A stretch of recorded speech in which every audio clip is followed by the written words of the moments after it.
અને કાળઝાળ ઉનાળા વચ્ચે સાવજ પણ ત્રાહિમામ પુકારી ઉઠ્યા છે। પાણીની અવ્યવસ્થા વચ્ચે સાવજની અવદશાના દ્રશ્યો સામે આવ્યા। અમરેલીના ઘોબાના રાજવીએ આ દ્રશ્યો શૂટ કર્યા છે। ઘોબાના રાજવીની વાડીમાં સાવજની અવદશાના દ્રશ્યો સામે આવ્યા। નદીમાં ખાડો ગાળી અને ગરમીથી બચવા માટે સિંહ હવાતિયા મારી રહ્યા છે। ફોરેસ્ટ શેત્રુંજી ડિવિઝન અંતર્ગત આ વિસ્તાર આવે છે અને આ વિસ્તારમાં 20 થી વધારે સિંહણોનો વસવાટ છે। વન્યજીવો માટે પીવાના પાણીની પણ વ્યવસ્થા નથી। સ્થાનિકો કહી રહ્યા છે પાણી માટે વલખા મારતા સાવજના દ્રશ્યોથી વન્યજીવ પ્રેમીઓ લાલઘૂમ થયા છે। સરકાર તાત્કાલિક પગલાં લે તેવી સ્થાનિકો દ્વારા માંગ કરવામાં આવી। અને શું વન વિભાગને 20 સિંહોના જીવની પરવા નથી? શું વન વિભાગના બાબુઓ એસી કેબિનમાં આરામ ફરમાવી રહ્યા છે? તેમના પર પણ સવાલ અનેક ઉઠી રહ્યા છે, કારણ કે આ કાળઝાળ ગરમીમાં મનુષ્યને પણ અનેક પરિસ્થિતિનો સામનો કરવો પડી રહ્યો છે। સાવજ પણ ત્રાહિમામ પુકારી ઉઠ્યું છે। સવાલ અનેક ઉઠી રહ્યા છે કે દેશની શાન સાવજને બાબુઓની બેદરકારીને લીધે મરવું પડશે કે કેમ?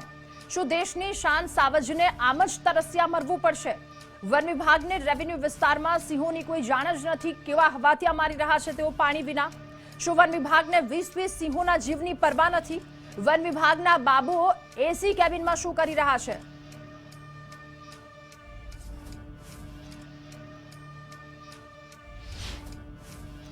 પિસ્તાલીસ થી 46 ડિગ્રી તાપમાનના કારણે મારી વાડી બાજુમાં મેરામણ નદી છે।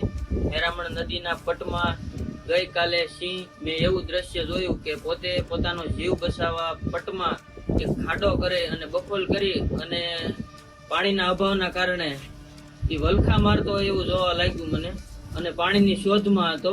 આ વિસ્તારમાં જો સરકાર પાણીના પોઈન્ટની વ્યવસ્થા કરે ઘોબા વિસ્તારમાં તો વાઇલ્ડ લાઈફ બચી રહે। અને આજ મુદ્દે આપણી સાથે જોડાઈ ચૂક્યા છે ન્યૂઝરૂમથી લાઈવ કિશન કાંટેલિયા। કિશન, આ ગરમીમાં સાવજો ત્રાહિમામ પોકારી ઉઠ્યા છે, પણ બાબુઓની બેદરકારી યથાવત છે। બિલકુલ, ફોરેસ્ટ વિભાગે હંમેશા પોકળ દાવાઓ સાબિત કરતું હોય છે અને તેમના જે કંઈ કામો છે એ હંમેશા પોકળ સાબિત થતા હોય છે। વન વિભાગે હંમેશા એશિયાટિક લાયનને બચાવવાની મોટી મોટી વાતો કરે છે। તમને આશ્ચર્ય થશે, એશિયાટિક લાયન માટે થઈ અને કરોડો ખરબો રૂપિયા બજેટ એ કેન્દ્ર સરકાર અને ગુજરાત સરકારમાંથી આવે છે। એક સમય હતો કે સિંહ એ માત્ર જૂનાગઢ અને ગીર સોમનાથના વિસ્તારમાં હતા, પરંતુ સમયાંતરોએ એ સિંહોએ સ્થળાંતર કર્યું અને હવે અમરેલી સુધી તમને સિંહ જોવા મળે। એટલે કે તમે ઉનાથી લઈ અને શરૂઆત કરો તો તમને જૂનાગઢ, ગીર સોમનાથ, તાલાલા એમ કરતાં છેક અમરેલી સુધી આ સિંહોએ વસવાટ કર્યો છે। આજકાલ તો જૂનાગઢ એટલે કે જે ગીર છે, ગીર કરતાં પણ વધારે સિંહે અમરેલી રેન્જમાં વધારે જોવા મળતા હોય છે। આજકાલ અમરેલીમાં રિસોર્ટ પણ ડેવલપ થઈ રહ્યા છે ને ત્યાં સિંહોનો વસવાટ વધ્યો છે। આજે દ્રશ્યો આવે છે અમરેલીના ધોબાના, ત્યાંના રાજવી પરિવાર છે તેમના દ્વારા આ દ્રશ્યો મોકલવામાં આવ્યા છે કે સિંહ માટે કોઈ પાંજરા જે પાણીની વ્યવસ્થા કરવામાં આવવી જોઈએ, સિંહો એ પૂરતું પાણી મેળવી શકે તેના માટે જેને નાના નાના કહેવામાં આવે કે કુંડાઓ બનાવતું હોય છે વન વિભાગ, એ કુંડાઓમાં સિંહ ત્યાંથી પાણી પીવે, ત્યાં જ બેસે, આ પ્રકારની વ્યવસ્થાઓ કરવાની હોય છે, પરંતુ એ વ્યવસ્થાઓ નથી કરી અને જેના કારણે આ વરડવા દ્રશ્યો સામે આવ્યા છે। ફારૂક કાદરી આપણી સાથે જોડાયા છે। ફારૂક, ફોરેસ્ટ વિભાગે મોટી મોટી વાતો કરે, કોઈને પકડવાના હોય, આ કરવાના હોય તો એમાં સુરાપુરા, પરંતુ સિંહોની પરિસ્થિતિ ખરેખર આ છે, આ ના હોવી જોઈએ જો ફોરેસ્ટ વિભાગનું પૂરતું ધ્યાન એક એક સિંહ પર હોય તો। જી, તમને જણાવી દઉં કે અમરેલી જિલ્લો છે તે સિંહોનું સામ્રાજ્ય ગણાય છે। સૌથી વધારે સિંહો અમરેલી જિલ્લામાં જોવા મળી રહ્યા છે। ત્યારે બૃહદ ગીર ગણાતો જે વિસ્તાર છે તે શેત્રુંજી ડિવિઝન નીચે આવ્યો છે। તેમાં રાજુલા, જાફરાબાદ, સાવરકુંડલાનું ગ્રામીણ સાઈડનો પંથક છે અને ઉભો પંથક જેસર સુધી અને લીલિયા સુધીનો જાય છે। પરંતુ જે વિડીયો આજે સામે આવ્યો છે તે ખરેખર દયનીય છે। ગીરની શાન ગણાતા સિંહો છે એ દેશની આન બાન ને શાન છે અને સરકાર એની પાછળ લાખો કરોડો રૂપિયા વાપરી રહી છે। પરંતુ આજે જે દ્રશ્યો સામે આવ્યા છે કે 45 ડિગ્રી જેટલો તાપમાન અમરેલી જિલ્લામાં હોય ત્યારે માણસો પણ ફફડી ઉડતા હોય, ત્યારે ગીરના સિંહો છે તે પણ ફફડી ઉઠ્યા છે અને પીવાના પાણી માટે તે ઘોબાની મેરામણ નદી છે તેમાં સિંહ પોતે ખાડો કરીને પોતાની તૃષા છુપાવવા માટેના પ્રયાસ કરતો મોબાઈલ કેમેરામાં કેદ થયો છે। તે ત્યાંના રાજવી ઘોબાના નરેશ છે દિલુભાઈ ખુમાણ, એની વાડીની નજીક જ આ મેરામણ નદી આવી છે અને દિલુભાઈ ખુમાણ પોતે જ આખો વિડીયો ઉતાર્યો છે।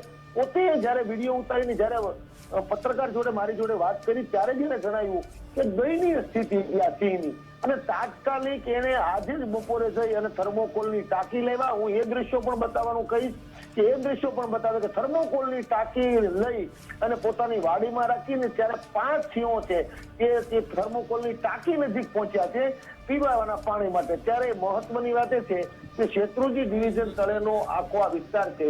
આ વિસ્તારમાં સિંહોનો દબદબો છે, પરંતુ સિંહો પાણી માટે રઝળપાટ કરે, વલકા મારે અને દયનીય હાલત હોય ત્યારે વન વિભાગ શેત્રુંજી ડિવિઝનની જે નીતિ રીતિ છે તેની સામે સિંહ પ્રેમીઓ ફિટકાર વરસાવી રહ્યા હોય તે કહેવું અતિશયોક્તિ ભર્યું નથી.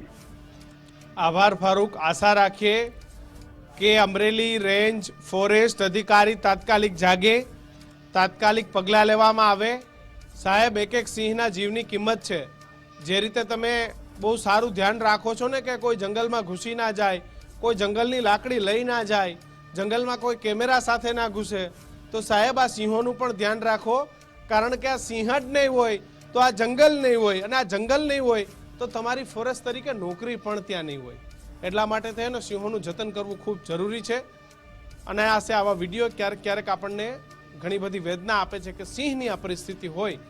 એક સિંહને બચાવવા સરકાર જે રીતે મહેનત કરી રહી છે, કરોડો રૂપિયાની મહેનત એ પાણીમાં જઈ રહી છે. ત્યાંના જે રાજવી છે તેમને ટાંકી પણ મૂકી અને એ ટાંકીમાં પાણી પીવા માટે સિંહ ત્યાં દેખાય છે. 3 થી 4 સિંહ એ દ્રશ્યોમાં દેખાઈ રહ્યા છે. એટલે વિચાર કરો કે આ જ ટાંકીએ વન વિભાગે મૂકવાની જરૂર હતી. અને આમ તો સિંહોને પોતાના સર્કલમાં રાખવા માટેના અનેક કામો વન વિભાગે અગાઉ કર્યા છે. એ કામો પણ પકડાઈ ચૂક્યા છે. ત્યારે જે બીટ ઓફિસરો છે, જે એક જે બીટ જમાદાર છે જે ફોરેસ્ટ વિભાગના, કે જેઓનું ધ્યાન હોય છે કે તેમના કિલોમીટરમાં વસતા સિંહોની સ્થિતિ શું છે, એમનું અવન જવન ક્યાં છે, સિંહો રાત્રે ક્યાં જાય છે, દિવસે ક્યાં જાય છે, તો એના આધારે, એટલે કે બહુ ફિક્સ ન હોય કારણ કે પ્રાણી છે, પરંતુ એમ છતાં પણ પૂરતી વ્યવસ્થાઓ કરવી એ વન વિભાગની જવાબદારી છે. અને વન વિભાગ નથી કરતું ત્યારે સિંહ તો ડર પણ લાગે, એમ છતાં પણ લોકો એ સિંહને બચાવવાનો પ્રયત્ન કરી રહ્યા છે. રાધા. જી બિલકુલ, આભાર કિશન તમામ વિગતો બદલ. તો સાવજ પણ ત્રાહિમામ પોકારી ઉઠ્યા છે, પરંતુ વન વિભાગના બાબુઓ પોતાની એસી કેબિનમાંથી બહાર આવવા માટે બિલકુલ ચિંતા નથી કરી રહ્યા. અને દ્રશ્યો આપ જોઈ રહ્યા છો, ઘોબાના રાજવી દિલુભાઈ ખુમાણે થર્મોકોલના બોક્સ મૂક્યા છે પાણી પીવા માટે.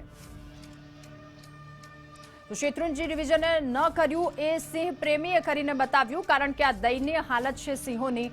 પાણી માટે થર્મોકોલના બોક્સ મૂકી અને ત્યાં જ સિંહ પાણી પીવા માટે પહોંચ્યા. દયનીય હાલત સાવજની દેખાઈ રહી છે, આન બાન શાન કહેતા, પરંતુ એ પ્રકારની કાળજી નથી રાખવામાં આવતી.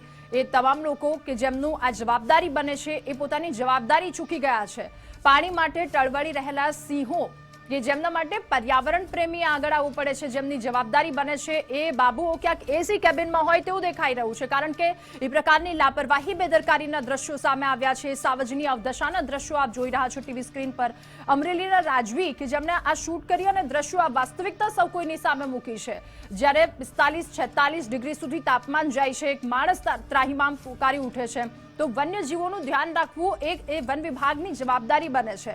પરંતુ વન વિભાગ પોતાની જવાબદારી આ રીતે અદા કરે છે કે વન વિભાગ જવાબદારી અદા કરતી વખતે પોતાની જવાબદારી ચૂકી જાય છે. એસી કેબિનમાંથી બહાર નથી નીકળી શકતા આ ડિગ્રી આટલા તાપમાનના કારણે, પરંતુ પ્રાણીઓની શું હાલત હોય, એ મૂંગા જીવની શું હાલત થાય છે. વિસ્તારમાં 20 થી વધારે સિંહોની આ પ્રકારની હાલત છે. અને હવે તો સ્થાનિકો આગળ આવ્યા છે. સ્થાનિકો દ્વારા સરકાર તાત્કાલિક પગલાં લે તેવી માંગ કરવામાં આવી રહી છે, કારણ કે એ દયનીય પરિસ્થિતિ સામે આવી છે. આ કાળઝાળ ઉનાળામાં સાવજ પોતે ત્રાહિમામ પુકારી ઉઠે છે. આમ તો આન બાન શાનની મોટી મોટી વાતો કરવામાં આવે છે, પરંતુ તમારું કામ ક્યાં છે એ નથી દેખાઈ રહ્યું. વન વિભાગનું કામ ક્યાં છે એ નથી દેખાઈ રહ્યું. બાબુઓ એસી કેબિનમાં આરામ ફરમાવી રહ્યા છે અને આ દયનીયતાના પશુઓના દ્રશ્યો સામે આવ્યા છે.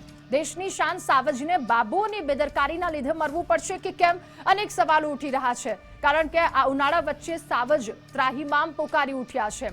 અમરેલીના ઘોબાના દ્રશ્યો છે, અવદશાના દ્રશ્યો છે. નદીમાં ખાડો ગાળી અને ગરમીથી બચવા માટે સિંહ હવાતિયા મારતા દ્રશ્યોમાં નજરે ચડી રહ્યા છે। ફોરેસ્ટ શેત્રુંજી ડિવિઝન અંતર્ગત આ વિસ્તાર આવે છે, પરંતુ આ વિસ્તારમાં કોઈ પણ પ્રકારની સુવિધા દ્રશ્યોમાં નથી દેખાઈ રહી। આ વિસ્તારમાં 20 થી વધારે સિંહ અને સિંહણ વસવાટ કરી રહ્યા છે, પરંતુ એ તમામ સિંહ સિંહણ માટે વ્યવસ્થા ક્યાં છે એ ક્યાંય નજરે નથી ચડતી। વન્યજીવો માટે પીવાના પાણીની વ્યવસ્થા નથી કરવામાં આવતી, સ્થાનિકો દ્વારા કહેવામાં આવી રહ્યું છે। અને હવે સ્થાનિકો પોતે આગળ આવ્યા છે। સ્થાનિકો દ્વારા કહેવામાં આવી રહ્યું છે કે કોઈ માંગ કરવામાં આવે। આરએફઓ નિલેશ વેગડા કે જેઓ ફોન નથી ઉપાડી રહ્યા, ડીએફઓ જયંત પટેલ પણ જવાબ આપવાથી ભાગી રહ્યા છે। એમની બેદરકારીને લઈને અમે એમને સવાલ કરવા માટે ફોન કર્યો હતો। ફોન ઉપાડી જવાબ કેમ નથી આપી શકતા તમે સાહેબો? તમને ફોન કરવામાં આવે છે, તમારી પાસે જવાબ લેવો છે, પરંતુ નિલેશ વેગડા સાહેબ કે જે આરએફઓ છે તેઓ ફોન નથી ઉપાડતા, તેઓ જવાબ નથી આપી રહ્યા। ડીએફઓ જયંત પટેલ કે જેમની પાસે પણ તેમની આ લાપરવાહીનો સવાલનો જવાબ માંગવા માટે અમે ફોન કર્યો, ગુજરાત ફર્સ્ટની ટીમે ફોન કર્યો, પરંતુ તેમની પાસે કોઈ જવાબ જ નથી। ફોન ઉપાડે છે પરંતુ જવાબ નથી આપી રહ્યા। સિંહોની આ દયનીય હાલત જે તમે કરી નાખી છે એને લઈને તમે સવાલના જવાબ તો આપો। તમારી જવાબદારી તમે ચૂકી ગયા છો, પરંતુ તમારા દ્વારા જવાબ કેમ નથી આપવામાં આવતો? હવે આ લાપરવાહીના ડીએફઓ જયંત પટેલને ગુજરાત ફર્સ્ટની ટીમે ફોન કર્યો, પરંતુ ડીએફઓ જયંત પટેલ સાહેબ કે જેઓ જવાબ નથી આપી રહ્યા, ફોન ઉપાડે છે પરંતુ જવાબ નથી આપી રહ્યા સાહેબો। કારણ કે એક તરફ અલગ અલગ દ્રશ્યો જોઈ રહ્યા છો, સિંહોની દયનીય હાલત છે, એને લઈને અમે સવાલ પૂછી રહ્યા છીએ।